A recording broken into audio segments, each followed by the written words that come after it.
Okay guys, today we are going to start exercise 4.3। 4.3 में अपन lines का graph बनाना सीखेंगे। तो ये एक बहुत इजी टॉपिक रहेगा। छोटी क्लास में भी अपन ये चीज़ करके आए हैं। आई डोंट थिंक कि किसी भी बच्चे को इस चीज़ में कोई इशू आना चाहिए, बट फिर भी एक बार डिस्कस कर लेते हैं। तो क्या करते हैं, डायरेक्टली एग्जाम्पल्स पे जंप करते हैं। Example number 5। एग्जाम्पल नंबर 5 में आपको क्या बोल रहा है कि आपको एक पॉइंट दिया हुआ है 1,2। तो आपको बोल रहा है find the equation of a line on which it lie, how many such lines are there. तो बड़े कॉमन सी चीज़ है ये तो। लेट सपोज ये मेरे कार्टेशियन प्लेन है, इस पे ये पॉइंट है 1,2। इस पॉइंट से कितनी लाइन पास हो सकती हैं, तो आप खुद देख सकते हैं। 1, 2, 3, 4, 5, 6, ऐसे मैं इनफाइनाइट लाइंस बना सकता हूँ जो इस पॉइंट से पास हो सकती हैं। तो अपन से पूछा है कि how many lines, answer will be infinite lines. और एक दो लाइंस के आप एग्जाम्पल देख सकते हैं। कैसे? x plus y equals to 3। ये कैसे निकाला? देखिए, x 1 है और y 2 है, तो x और y को ऐड करा तो आपको मिला 3। तो x plus y equals to 3, एक इक्वेशन हो गई। अब एक और एग्जाम्पल देखिए, y जो कि 2 है और x जो कि 1 है, तो y माइनस एक्स अगर किया तो मुझे 1 मिलेगा, तो y minus x equals to 1। और इसके अलावा देखिए, y जो है x का डबल है, 1 का डबल 2, तो y इक्वल्स टू 2x। तो इस तरह से आप बहुत सारी इक्वेशंस बना सकते हैं। और कितनी लाइन पास होती है, उसका आंसर होगा इनफाइनाइट लाइंस। ठीक है, तो ये बहुत ही बेसिक क्वेश्चन से स्टार्ट हुआ है। लेट्स सी आगे क्या होता है। Okay, example number 6। आपको एक ग्राफ ड्रॉ करना है। किसका? आपको एक लीनियर इक्वेशन दे रखी है। तो देखिए, लीनियर इक्वेशन का ग्राफ ड्रॉ करने के लिए सबसे पहले उसकी टेबल बनाई जाती है। तो यहाँ पे उसकी टेबल देखिए। अब टेबल कैसे बनाई जाती है, देखिए, x की मैं कुछ वैल्यू रखता हूँ और y की वैल्यू निकालता हूँ। तो मैंने x की वैल्यू रखी 0, यानी ये 0 जो वैल्यू है मैं इस इक्वेशन में पुट करूँगा और उसको सॉल्व करूँगा, तो y की वैल्यू आएगी मेरे पास 7। क्लियर है? अब सेकंड स्टेप में मैंने x की वैल्यू 7 रखी और इस इक्वेशन में पुट कर दिया और उसको सॉल्व किया, तो y की वैल्यू आई मेरे पास 0। तो इस तरह से मैं एक वेरिएबल की वैल्यू रखता हूँ और दूसरे वेरिएबल की वैल्यू निकालता हूँ और एक टेबल बना लेता हूँ। अब ऐसा ज़रूरी नहीं है कि मैं यहाँ पे x की वैल्यू 7 रखूँ और y की वैल्यू निकालूँ। मैं इसका उल्टा भी कर सकता हूँ। कैसे? मैं y की वैल्यू 0, ठीक है, इस इक्वेशन में पुट कर दूंगा और x की वैल्यू निकाल लूँगा, तो मुझे x की वैल्यू मिलेगी 7। तो मैं यहाँ पे 7 फिल कर सकता हूँ। क्लियर है? तो एक बार अगर जब ये टेबल बन जाती है, उसके बाद लाइन ड्रॉ करना बहुत ईजी है। देखिए, x कॉमा वाई, ये एक पॉइंट होगा और दूसरा पॉइंट होगा ये x कॉमा वाई। ये दो पॉइंट्स आप अपने कार्टेशियन प्लेन पे बना लीजिए और उन दोनों पॉइंट्स को ज्वाइन कर दीजिए। तो वो जो लाइन बनेगी वो इस इक्वेशन को रिप्रेजेंट करेगी। अब एक छोटा सा इशू आता है। जनरली क्या करते हैं बच्चे कि दो पॉइंट्स का ही टेबल बनाते हैं। तो यहाँ पे क्या होता है, गलती होने के चांसेस होते हैं। तो मैं सजेस्ट करता हूँ जनरली मेरे स्टूडेंट्स को कि आप एटलीस्ट 3 पॉइंट्स का टेबल बनाइए। ठीक है, तो मैं यहाँ पे एक तीसरा पॉइंट भी लिख देता हूँ। लेट सपोज मैं x की वैल्यू लेता हूँ 4।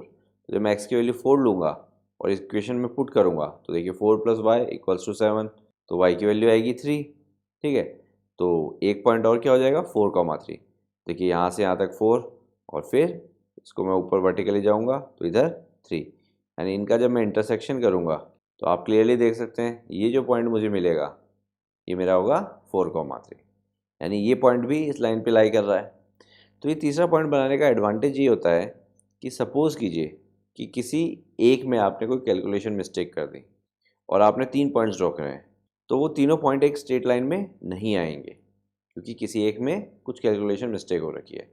तो इससे गलती होने के चांसेस कम हो जाते हैं। यानी अगर तीनों पॉइंट एक स्ट्रेट लाइन में आ रहे हैं, दैट मीन्स आपकी सारी कैलकुलेशन सही है और आपके लाइन के सही होने के वो चांसेस बढ़ जाते हैं। दो पॉइंट में तो क्या होता है, अगर एक कैलकुलेशन मिस्टेक भी है तो भी लाइन तो बननी ही बननी है। लेट सपोज एक पॉइंट ये है, दूसरा पॉइंट बाय मिस्टेक मैंने ये निकाल दिया, तो लाइन तो बन जाएगी मेरी, ठीक है, बट लाइन ये बन जाएगी। अब देखिए, मैंने तीसरा पॉइंट 4,3 भी निकाला है, तो अब मुझे दिख रहा है यार पॉइंट एक ये है, एक ये है और एक ये है, ये तीनों पॉइंट तो एक स्ट्रेट लाइन में ही नहीं है, मतलब कुछ गड़बड़ हुई है।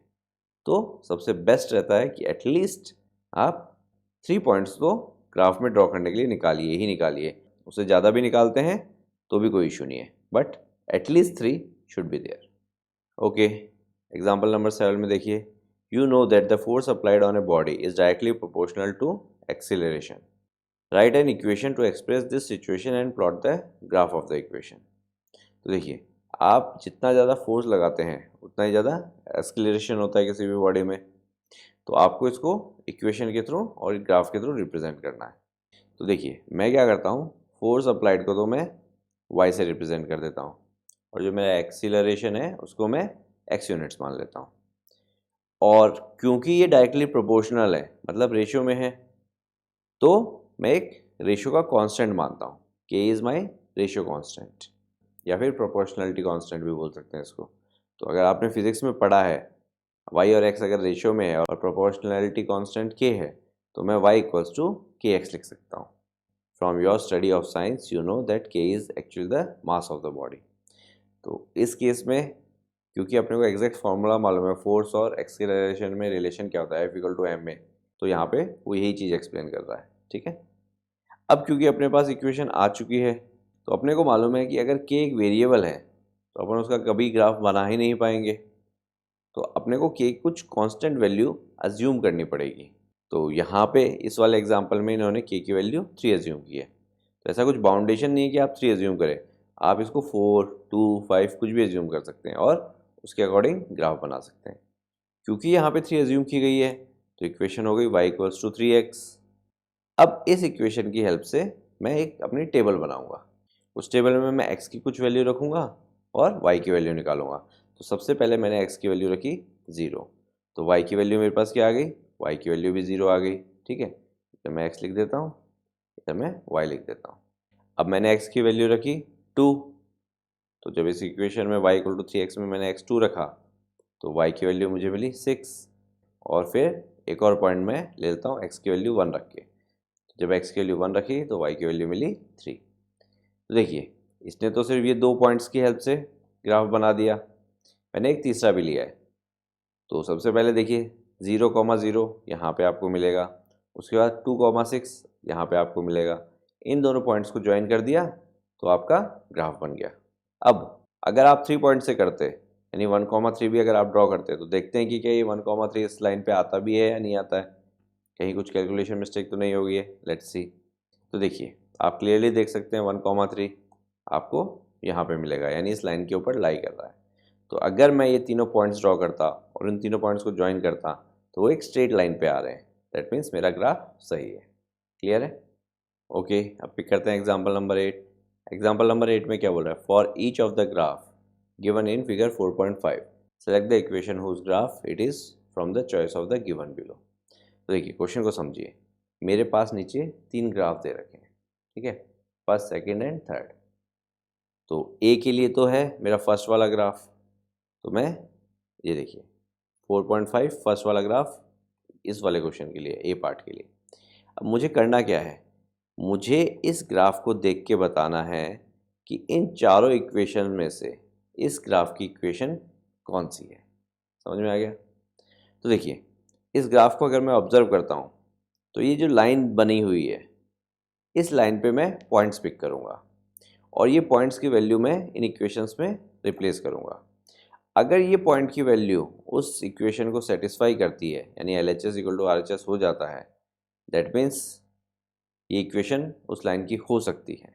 तो एक छोटा सा एग्जांपल लेते हैं। देखिए, सबसे पहले मैंने 0,0 पिक किया, यानी x की वैल्यू और y की वैल्यू दोनों में 0 रखूँगा और इक्वेशन में LHS और RHS टेस्ट करूँगा।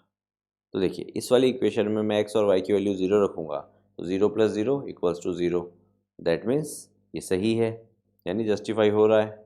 अब सेकंड वाले में टेस्ट करेंगे। देखिए, y0 इक्वल्स टू 2 × 0, ये भी जस्टिफाई हो रहा है 0,0 के लिए।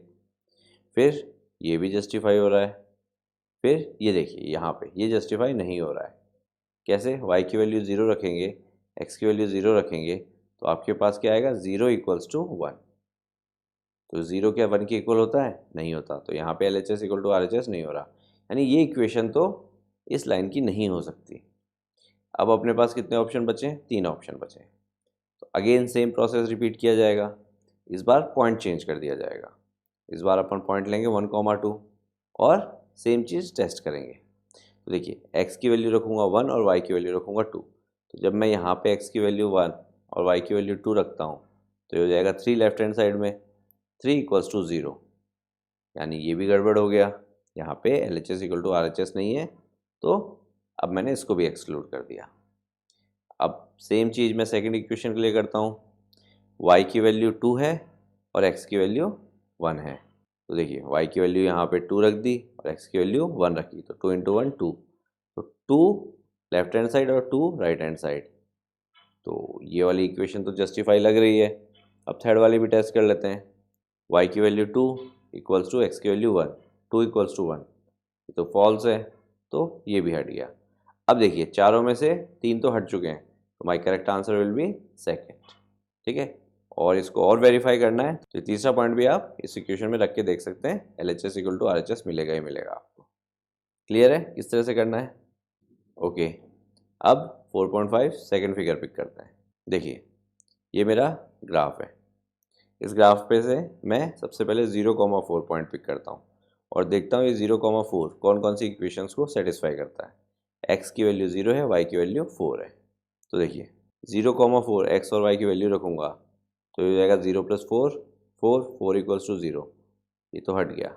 अब देखिए यहाँ पे y की वैल्यू 4, x की वैल्यू 0, तो ये लेफ्ट हैंड साइड में हो गया 4, राइट हैंड साइड में हो गया 2 इंटू 0 0, तो ये भी हट गया।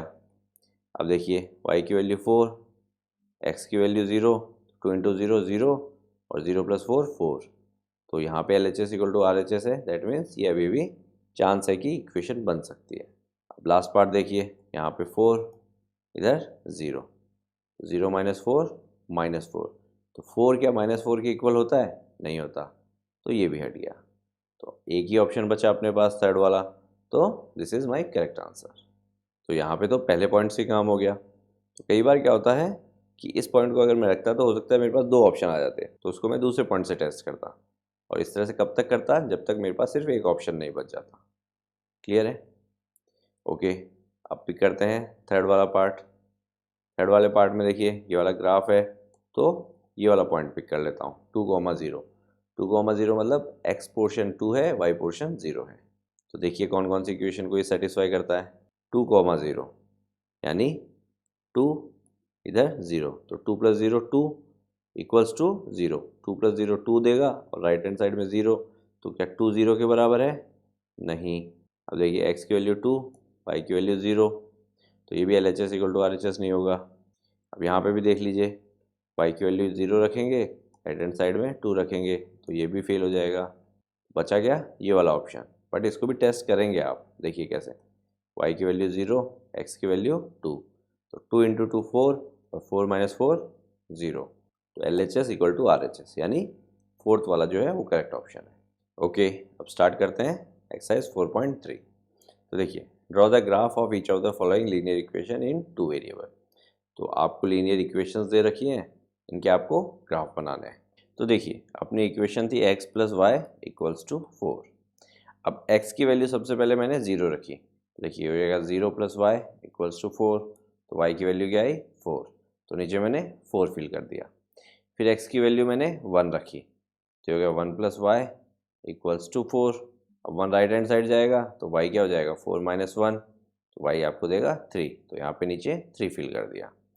फिर x की वैल्यू रखी 2, यानी 2 प्लस वाई इक्वल्स टू 4, 2 को राइट हैंड साइड ले गए, y इक्वल्स टू 4 माइनस 2, तो y की वैल्यू मुझे 2 मिली। तो ये मेरी टेबल कंप्लीट हो गई। ठीक है, मैंने 3 पॉइंट्स डिटरमाइन कर लिए। पहला पॉइंट है 0,4, ठीक है। तो देखिए 0,4, तो यानी x एक्सेस पे तो मुझे 0 चलना है और y एक्सेस पे मुझे 4 चलना है। तो x एक्सेस पे तो मैं कहीं नहीं गया और y एक्सेस पे मैंने 4 ट्रैवल किया, यानी ये वाला पॉइंट। फिर 1,3, तो x एक्सेस पे मैंने 1 ट्रैवल किया, फिर ऊपर की तरफ 3 ट्रैवल किया, यानी ये वाला पॉइंट। फिर 2,2, यानी 2 इधर चला और 2 ऊपर की तरफ चला, तो ये 3 पॉइंट्स डिटरमाइन हो गए। इन तीनों पॉइंट्स को ज्वाइन कर दिया। क्लियर है? इजी। तो इसी तरह से फटाफट बाकी लाइंस की इक्वेशन भी देख लेते हैं। ये कोई बहुत ज़्यादा डिफिकल्ट चीज़ नहीं है, तो आई डोंट थिंक कि किसी बच्चे को इन सब चीज़ों में इशू आना चाहिए। अब देखिए दूसरी इक्वेशन थी अपनी x minus y equals to 2। सबसे पहले अपन ने उसकी टेबल कंप्लीट करी। x की वैल्यू 0 रखी तो y की वैल्यू -2 मिली, x की वैल्यू 1 रखी तो y की वैल्यू -1 मिली, फिर x की वैल्यू 2 रखी तो y की वैल्यू 0 मिली। तो एटलीस्ट 3 पॉइंट आप लीजिए और फिर इन तीनों पॉइंट्स को ग्राफ पे ड्रॉ कर दीजिए। 0, -2 ये हो गया, फिर 1, -1 ये हो गया, फिर 2, 0 ये हो गया। इन तीनों पॉइंट्स को ज्वाइन कर दीजिए तो आपकी लाइन की इक्वेशन बन गई और उस लाइन के नीचे वो इक्वेशन लिख दीजिए। क्लियर है? बहुत ईजी है। तो अब देखिए थर्ड इक्वेशन है y = 3x। x की वैल्यू 0 रखिए, y की वैल्यू 0 मिलेगी। x की वैल्यू 1 रखिए, y की वैल्यू उसकी 3 टाइम्स 3 मिलेगी। x की वैल्यू -1 रखिए, y की वैल्यू -3 मिलेगी। पॉइंट्स को ड्रॉ कर लीजिए, 0, 0, 1, 3 एंड -1, -3। तो इन तीनों पॉइंट्स को ज्वाइन कर दीजिए, आपकी लाइन की इक्वेशन बन गई। क्लियर है? ओके, थर्ड इक्वेशन अपनी ये है। ठीक है, तो देखिए x की वैल्यू 0 रखिए, 3 = 2 × 0 + y। तो हो जाएगा 3 = 2 × 0 0 0 + y, तो 3 = y। तो y की वैल्यू मुझे 3 मिली। अब x की वैल्यू 1 रखिए और इसी तरह से सॉल्व कीजिए तो y की वैल्यू आपको 1 मिलेगी। x की वैल्यू 2 रखिए, y की वैल्यू आपको -1 मिलेगी। तो आपने टेबल कंप्लीट कर ली। फिर इन पॉइंट्स को, एक पॉइंट ये है, पॉइंट ये है, एक पॉइंट ये है, इन तीनों पॉइंट्स को ड्रॉ कर दिया। तो देखिए 0, 3 ये हो गया, 1, 1 एंड 2, -1, यानी x एक्सेस पे 2 और फिर नीचे की तरफ -1। तो तीनों पॉइंट को ज्वाइन किया तो मेरी लाइन की इक्वेशन बन गई और यहाँ पे लाइन की इक्वेशन मेंशन कर दी। क्लियर है? बहुत इजी है। ओके, अब पिक करते हैं question number 2। Give the equation of 2 lines passing through 2, 14। How many more such lines are there and why? तो देखिए अपना पॉइंट है 2, 14। एक अगर कार्टेशियन प्लेन है, इस पे 2, 14, लेट सपोज यहाँ पे ये पॉइंट है। इस पॉइंट से मैं कितनी भी लाइन बना सकता हूँ जो इस पॉइंट से पास होंगी। क्लियर है? तो there can be infinite lines passing from this point. अब उन लाइन में से, इनफाइनाइट लाइन में से मुझे कुछ लाइन्स की इक्वेशन देनी है। तो देखिए ये मेरा x पार्ट है, ये मेरा y पार्ट है। इनके साथ मैं कुछ ऑपरेशन परफॉर्म करूँगा और उसकी हेल्प से इक्वेशन बनाऊँगा। देखिए कैसे, 2 और 14 को अगर मैं ऐड करूँगा तो मुझे 16 मिलेगा। 2 और 14 मतलब x और y। ठीक है, x + y = 16। एक इक्वेशन ये हो गई। अब देखिए y में से अगर मैं x माइनस कर देता हूँ, यानी 14 में से अगर मैं 2 माइनस कर देता हूँ तो मुझे 12 मिलेगा। तो 12 कैसे आया? y में से मैंने x माइनस किया, तो ये मेरी एक और इक्वेशन हो गई। अब देखिए x को अगर मैं 7 टाइम्स कर देता हूँ तो मुझे y मिलेगा। तो 7x = y, एक इक्वेशन ये हो गई।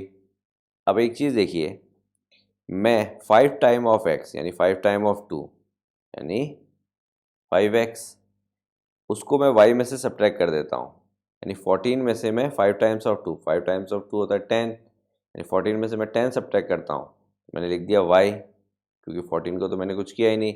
उसमें से मैंने 5 टाइम्स ऑफ x यानी 5x, यानी इस वाले केस में 10 सब्ट्रैक्ट किया तो मुझे 4 मिलेगा। तो ये एक और इक्वेशन हो गई। इस तरह से मैं बहुत सारी इक्वेशंस बना सकता हूँ।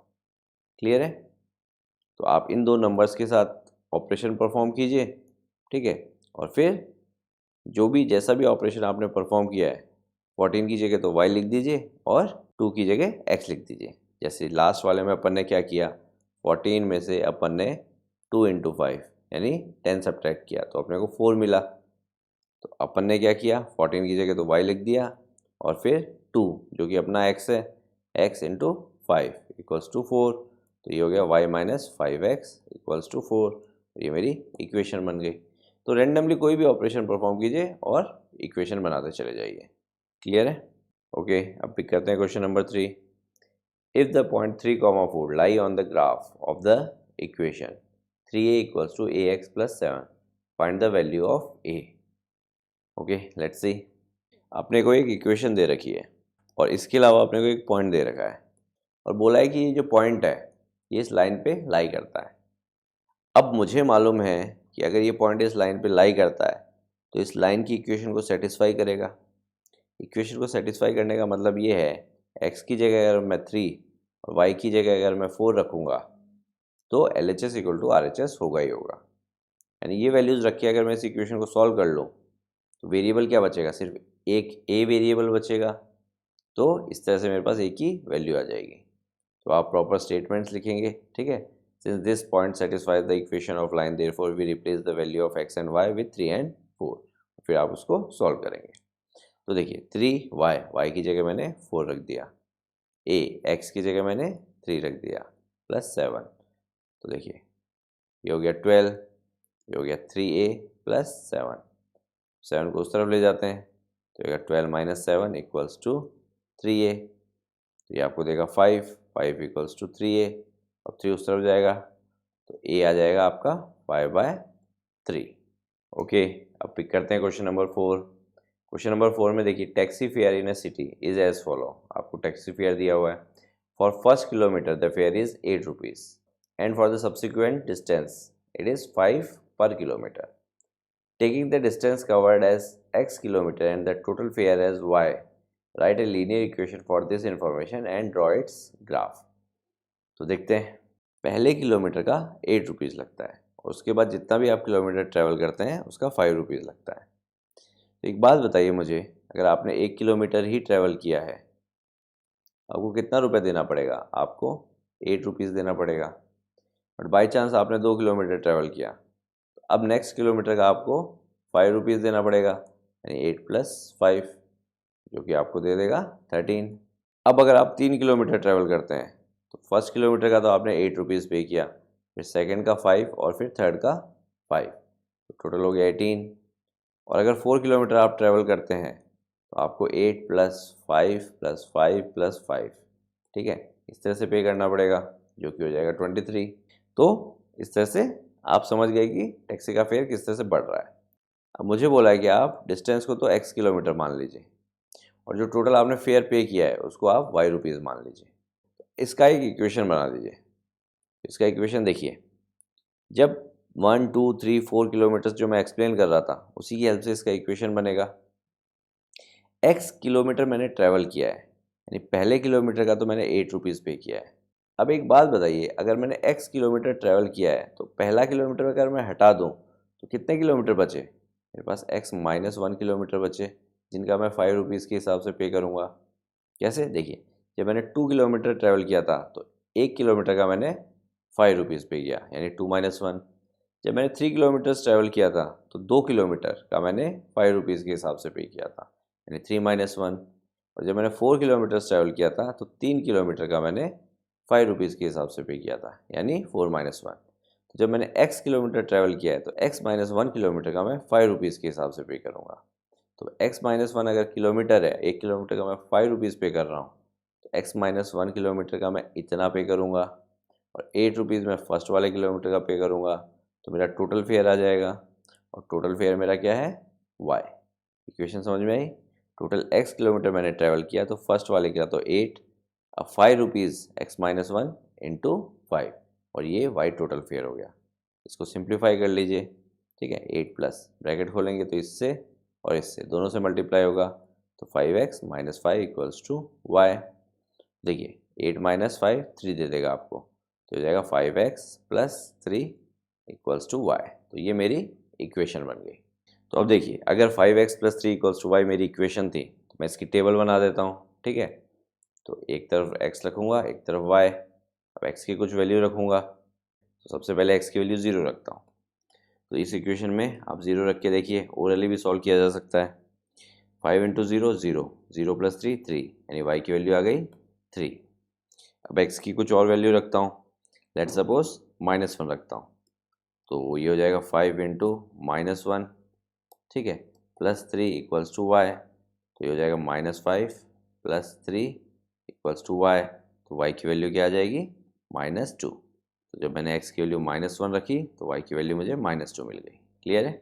अब x की कुछ और वैल्यू रखते हैं, लेट सपोज -2 रखते हैं, ठीक है, और सॉल्व करेंगे, यानी 5 into -2 plus 3 equals to y। तो हो जाएगा -10 प्लस 3 इक्वल्स टू y। तो हो जाएगा -7 इक्वल्स टू y। तो y की वैल्यू -7 आ गई। तो अब 3 पॉइंट्स आ गए। पहला पॉइंट हो गया 0,3, फिर -1, -2 और फिर -2, -7। तीनों पॉइंट्स ड्रॉ कर दिए, लाइन को ज्वाइन कर दिया, ठीक है, और यहाँ पे लाइन की इक्वेशन मेंशन कर दी, तो ग्राफ बन गया। क्लियर है? Easy question. ओके, अब पिक करते हैं क्वेश्चन नंबर 5। क्वेश्चन नंबर 5 में देखिए, from the choice given below choose the equation whose graph are given in the figure 4.6। Again example जैसा ही क्वेश्चन है, ठीक है।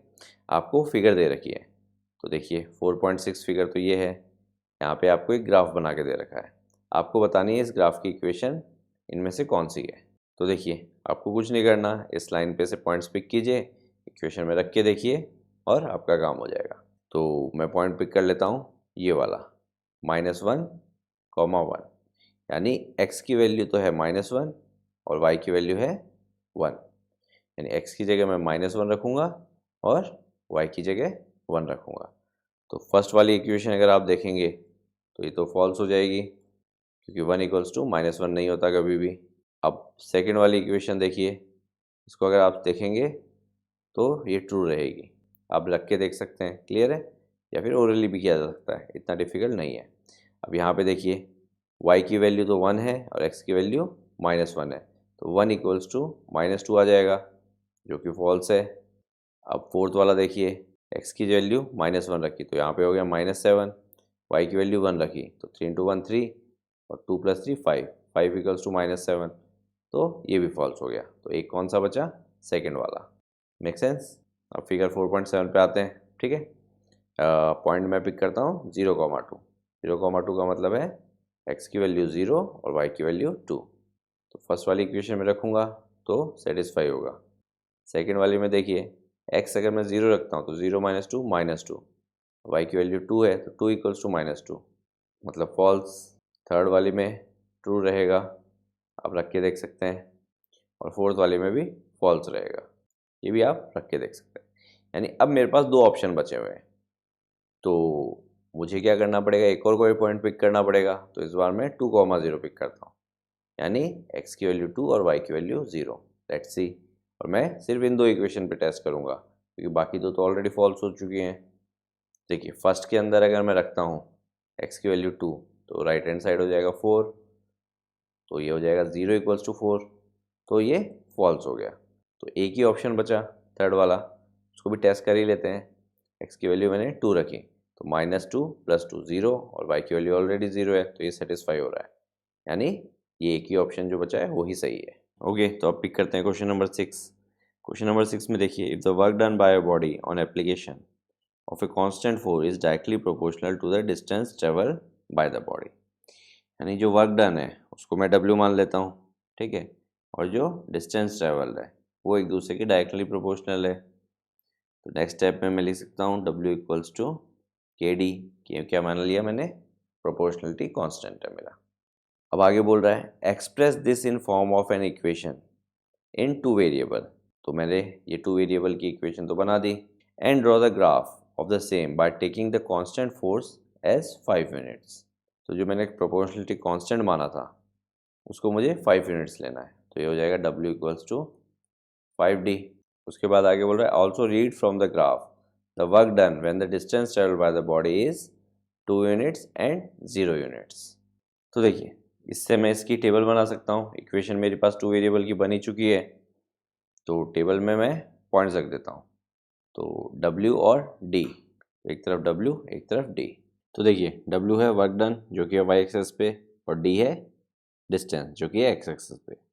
तो मैं वैल्यूज़ रखता हूँ। लेट्स सपोज मैंने D की वैल्यू 0 रखी, यानी इस इक्वेशन में जब मैं D 0 रखूँगा तो W भी मुझे 0 मिलेगा। फिर मैं D की वैल्यू 1 रखता हूँ, तो जब मैंने D की वैल्यू 1 रखी यानी 5 × D, यानी 5 × 1 हो गया, तो W हो गया 5।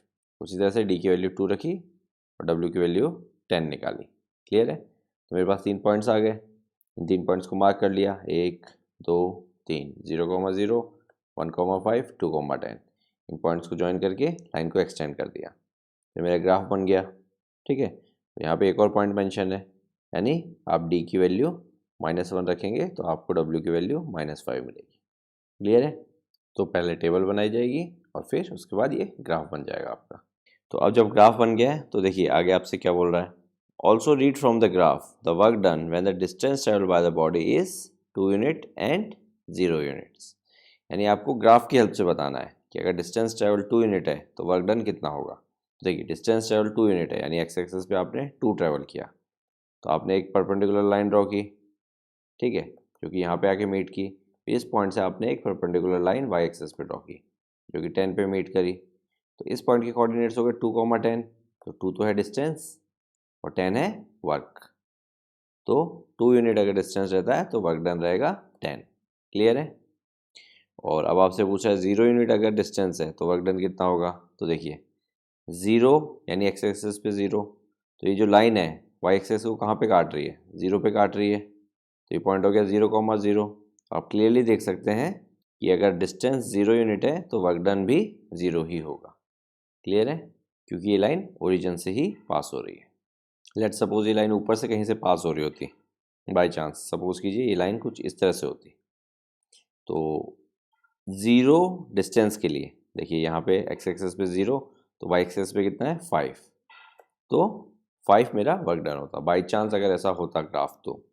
But according to this graph 0 unit distance 0 work done. Okay, अब पिक करते हैं क्वेश्चन नंबर 7। देखिए Yamini and Fatima, 2 students of class 9th of school together contribute 100 rupees towards the Prime Minister Relief Fund to help the earthquake victims. Write a linear equation which satisfies this data. दो दोस्त हैं, दोनों ने मिलके 100 rupees का donation दिया। अब इसके लिए आपको एक इक्वेशन बनानी है। मैं क्या बोलता हूँ, लेट सपोज यामिनी ने x रुपीज़ पे किए और फिर मैं बोलता हूँ कि लेट सपोज फातिमा ने y रुपीज़ पे किए। अब मुझे बताया गया है कि दोनों ने मिलके 100 रुपीज़ का कंट्रीब्यूशन किया है, यानी x प्लस वाई क्या होगा, प्लस वाई होगा 100। तो ये मेरी इक्वेशन बन जाएगी। तो देखिए मैं इस इक्वेशन से इसकी टेबल बना दूंगा, ये x है ये y है। क्लियर है। x की वैल्यू 0 रखी तो y की 100 मिली, x की 50 रखी तो y की 50 मिली, x की 100 रखी तो y की 0 मिली। और जब ये पॉइंट्स आ गए तो ग्राफ देखिए 50, 100, 0, 0, 100 इनको ज्वाइन कर दिया तो एक स्ट्रेट लाइन बन गई। क्लियर है। तो इसके अलावा और कुछ पूछा है नहीं, जस्ट आपको ग्राफ ड्रॉ करना था। क्लियर है। तो यहाँ पे आपको मेंशन भी कर रखा था कि उनका कंट्रीब्यूशन आप x rupees and y rupees लेंगे। क्लियर है। और एक चीज़ और मैं आपको यहाँ पे मेंशन करना चाहता हूँ, ये जो ग्राफ होगा ये यहाँ से लेके यहाँ तक ही वैलिड होगा, यानी फर्स्ट क्वाड्रेंट में। रीज़न, क्योंकि कंट्रीब्यूशन जो है वो नेगेटिव नहीं हो सकता। या तो वो मैक्सिमम कंट्रीब्यूशन 100 कर सकते हैं या मिनिमम 0 कर सकते हैं, वो नेगेटिव कभी नहीं जा सकता। क्लियर है। तो फर्स्ट क्वाड्रेंट में जो ग्राफ बन रहा है, यानी इस पूरी लाइन का ये जो सेगमेंट है जो कि फर्स्ट क्वाड्रेंट में लाई कर रहा है, वही वैलिड माना जाएगा। क्लियर है। तो ये चीज़ आप मेंशन भी कर सकते हैं, तो एक अच्छा इंप्रेशन पड़ेगा। ओके, तो अब पिक करते हैं लास्ट क्वेश्चन। लास्ट क्वेश्चन में देखिए, in countries like US Canada temperature is measured in Fahrenheit, where in countries like India the temperature is measured in Celsius. तो कहीं पे फ़ारेनहाइट में मेजर करते हैं, कहीं पे सेल्सियस में मेजर करते हैं। तो आपको दोनों का रिलेशन दे रखा है, तो अगर आपको सेल्सियस से फ़ारेनहाइट में कन्वर्ट करना है तो आप ये फॉर्मूला यूज़ करेंगे। तो अब देखिए आगे क्या बोल रहा है, draw the graph of the linear equation above using the Celsius x axis and Fahrenheit y axis. तो मुझे इसका ग्राफ ड्रॉ करना है। तो लेट्स सी। तो देखिए ग्राफ ड्रॉ करने के लिए आपको सबसे पहले टेबल बनानी पड़ेगी। तो देखिए सी की वैल्यू मैंने 0 रखी इस वाली इक्वेशन में और उसको सॉल्व किया तो फ़ारेनहाइट की वैल्यू मुझे 32 मिली। फिर सेल्सियस की वैल्यू मैंने -15 रखी और उसको सॉल्व किया तो फ़ारेनहाइट की वैल्यू मुझे 5 मिली। क्लियर है। और फिर सेल्सियस की वैल्यू मैंने -10 रखी और उसको सॉल्व किया तो फ़ारेनहाइट की वैल्यू मुझे 14 मिली। तो इस तरह से मेरे पास 3 पॉइंट्स आ गए। तो मैंने वो 3 पॉइंट्स ग्राफ पे मार्क कर लिए, 0, 32। तो 0, 32 ये हो गया, -15, 5। तो -15, 5 आपका ये वाला पॉइंट हो गया। ठीक है, 10 और 20 के बीच में और ऊपर की तरफ 5। फिर -10, 14, तो ये पॉइंट और हो गया। इन तीनों पॉइंट्स को ज्वाइन कर दिया और लाइन को एक्सटेंड कर दिया। तो पहला काम तो हो गया, ग्राफ ड्रॉ हो गया। अब उसके बाद देखिए, if temperature is 30 degree Celsius, what is the temperature in Fahrenheit. दो तरीके हैं इसको सॉल्व करने के। एक तो ग्राफ की हेल्प से आप कर सकते हैं। सेल्सियस एक्स एक्सेस पे है और फ़ारेनहाइट वाई एक्सेस पे है। तो एक्स एक्सेस पे 30 ट्रैवल कीजिए, यहाँ पे 30, यहाँ से एक परपेंडिकुलर लाइन बनाइए, ग्राफ पे इस वाले पॉइंट पे मीट कर रही है, तो इस पॉइंट के कोऑर्डिनेट्स निकाल लीजिए। ठीक है, इस तरफ आप लाइन बनाएंगे तो आपको मालूम चल जाएगा कि वाई कोऑर्डिनेट की क्या वैल्यू है। तो वाई कोऑर्डिनेट की वैल्यू आई 86। यानी पॉइंट हो गया 30,86, यानी 30 सेल्सियस पे 86 डिग्री फ़ारेनहाइट है। और दूसरा तरीका क्या है, आप इस इक्वेशन में c की जगह 30 रख दीजिए। देखिए कैसे, f equals to 9/5 into 30 plus 32। तो आप इसको काटिए, 6 5 30, तो इधर आ जाएगा 6, ठीक है। f इक्वल्स टू 9 6 होता है 54, 54 प्लस 32, इसको सॉल्व करेंगे तो आपको मिलेगा 86। क्लियर है? तो आप इस तरह से भी निकाल सकते हैं। तो बेटर है आप इक्वेशन सॉल्व करके निकालिए, क्योंकि एग्जैक्ट वैल्यू आपको मिलेगी। क्योंकि ग्राफ में हो सकता है अगर आपके पास प्रॉपर ग्राफ पेपर ना हो तो एग्जैक्ट वैल्यू निकाल पाना थोड़ा सा ग्राफ पे डिफ़िकल्ट होगा। बट अगर एग्जैक्ट प्रॉपर ग्राफ पेपर है और आपने एकदम प्रॉपर स्केलिंग ली है तो आपको ग्राफ पे भी एग्जैक्ट वैल्यू मिलेगी। तो सेकेंड वाला पार्ट भी हो गया। अब थर्ड वाला पार्ट देखिए, if temperature is 95 degree Fahrenheit, what is the temperature in Celsius. तो देखिए 95 फ़ारेनहाइट, यानी वाई एक्सेस पे 95 ढूंढिए, ये रहा वाई एक्सेस पे 95, यहाँ से एक लाइन ड्रॉ कीजिए, ठीक है। यानी इस पॉइंट के अगर मैं कोऑर्डिनेट्स निकाल लूँ तो मेरा काम हो जाएगा। तो इस पॉइंट के वाई कोऑर्डिनेट तो मुझे मालूम है 95 है। एक्स कोऑर्डिनेट निकालने के लिए इस पॉइंट से एक्स एक्सेस पे एक परपेंडिकुलर ड्रॉ करता हूँ जो कि यहाँ पे आके मीट करता है, जो कि मिड पॉइंट है 30 और 40 का, दैट मीन्स 35। पॉइंट के कोऑर्डिनेट्स हो गए 35, 95, यानी 95 फ़ारेनहाइट को अगर मैं कन्वर्ट करूँगा तो मुझे 35 डिग्री सेल्सियस मिलेगा। क्लियर है?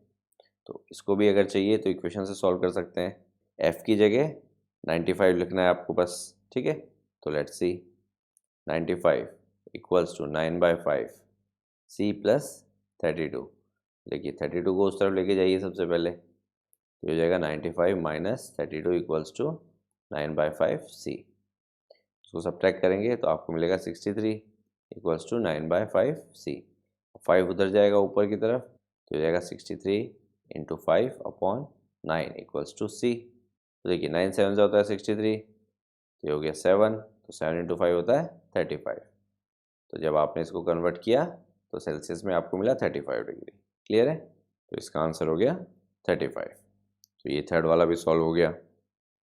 फोर्थ वाला देखिए, if temperature is 0 degree Celsius, what is the temperature in Fahrenheit, and if temperature is 0 degree Fahrenheit, what is the temperature in Celsius. तो अगेन दो तरीके हैं, एक तो इक्वेशन से, एक बार 0 डिग्री सेल्सियस यानी c की जगह 0 रख दीजिए और f की वैल्यू निकाल दीजिए, और एक बार f की जगह 0 रख दीजिए और c की वैल्यू निकाल दीजिए। क्लियर है? और दूसरा इजी तरीका क्या है, ग्राफ की हेल्प से। तो आप देखिए सेल्सियस 0 डिग्री, तो 0 डिग्री यानी ये वाला एक्स एक्सेस पे, और फिर ये वाई एक्सेस पे कहाँ मीट कर रहा है, यहाँ पे, ठीक है। तो ये पॉइंट है 32 वाई एक्सेस पे, ये हो गया 0,32, यानी 0 डिग्री मीन्स 32 फ़ारेनहाइट। अब 0 फ़ारेनहाइट पे कितना सेल्सियस होगा, यानी ये पॉइंट इस तरफ कहाँ पे मीट होगा, यानी वाई एक्सेस को मैंने 0 रख दिया, तो ये एक्स एक्सेस को कहाँ पे कट कर रहा है, ये वाला पॉइंट है। तो ये पॉइंट है -17.8। क्लियर है? तो इसको चाहिए तो इक्वेशन से भी सॉल्व कर सकते हैं। लेट्स सी, देखिए सबसे पहले c की वैल्यू 0 रखते हैं, यानी अगर 0 डिग्री सेल्सियस है तो कितना फ़ारेनहाइट होगा, ठीक है। तो देखिए ये पूरा पोर्शन 0 हो गया, तो f इक्वल्स टू 32। ये तो बहुत इजी कैलकुलेशन थी। अब अगर फ़ारेनहाइट 0 है तो डिग्री सेल्सियस कितना होगा, यानी f की जगह 0 रखेंगे तो 0 इक्वल्स टू 9/5 c प्लस 32। 32 उस तरफ जाएगा तो नेगेटिव हो जाएगा, यानी 0 माइनस 32, -32 इक्वल्स टू 9/5 c। 5 ऊपर ले जाइए और 9 को नीचे ले आइए, तो हो जाएगा -32 इंटू 5/9 इक्वल्स टू c। तो इसको मल्टीप्लाई करेंगे तो आपको मिलेगा 160/9 इक्वल्स टू c। तो जब इसको आप डिवाइड करेंगे तो आपको मिलेगा 17.77। इसको राउंड ऑफ कर देंगे तो 17.8 बोल सकते हैं आप, ठीक है। तो ये आ गई मेरी c की वैल्यू। वही चीज़ अपन ने ग्राफ से भी देखी थी। क्लियर है?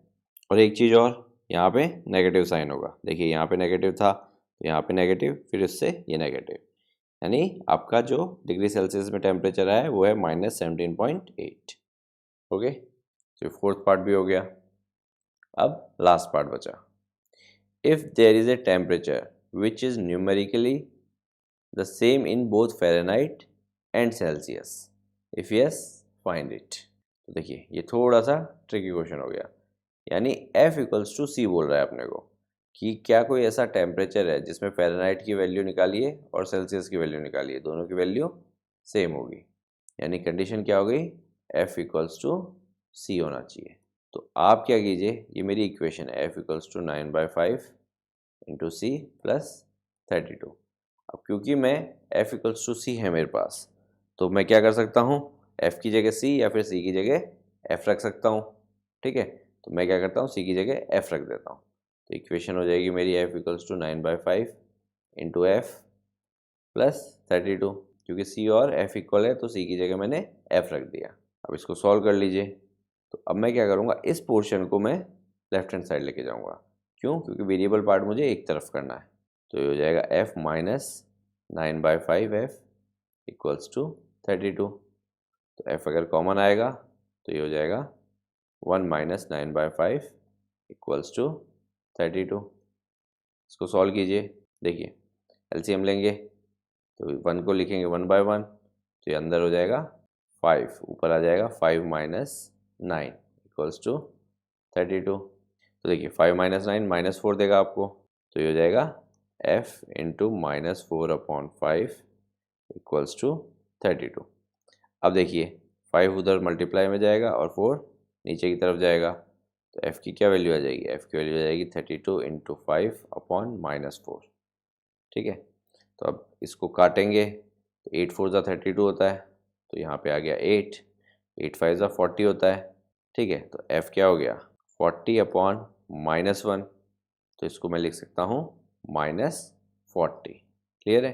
तो F की वैल्यू क्या आई -40, तो जो F की वैल्यू है वही C की वैल्यू भी होनी चाहिए, यानी इस ग्राफ में देखिए -40 कहाँ पे है, तो इस ग्राफ में अगर आप देखेंगे तो -40 यहाँ पे है सेल्सियस के लिए। तो जब सेल्सियस वाला ग्राफ आप नीचे ड्रॉ करेंगे तो आपको y एक्सेस पे फ़ारेनहाइट की वैल्यू मिलेगी, तो आप इस पॉइंट को ज्वाइन करेंगे।